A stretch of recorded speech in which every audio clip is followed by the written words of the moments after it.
how do we help communities, especially our Indigenous communities, get connected, but as importantly, stay connected?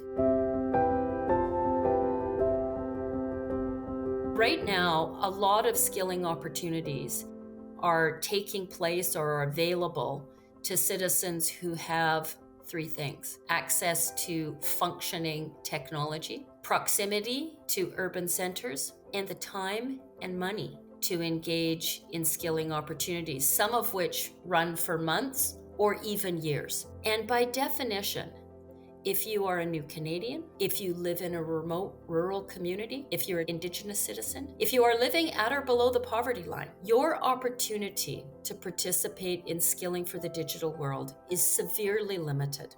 Lots of activity taking place over the last several years to make sure that remote, rural, and Indigenous communities have those internet connections. And that's really important. What's equally important is that the citizens in those communities know how to operate those systems. Because if something breaks, that access can be cut off and that community can be marginalized for weeks or even months before somebody can get there. How quickly can we get these people trained? How quickly can we get them into the job market? How can we make sure that their skills stay current? And how can we make sure that they stay optimistic and have a pathway to better and future jobs?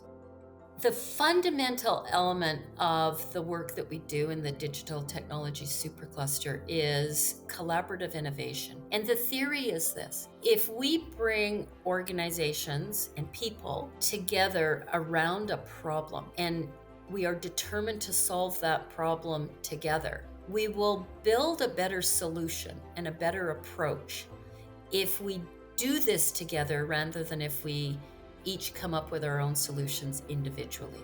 A project emerged from that called the Coastal First Nations Connected Community Project. And what that project does is it brings together big industry leaders like Rogers Communications, the Coastal First Nations, all up and down the British Columbia coast, as well as skilling partners to help train citizens in the communities how to operate, how to maintain, how to repair, and how to reactivate those systems that many of us in the urban centers take for granted. And if you're sitting in Vancouver or in Halifax right now, a project like that might sound not very relevant to you. But if you're sitting in Haida Gwaii, it can mean the difference between being able to be fully employed and engaged in the future economy and being marginalized and underemployed for years or decades.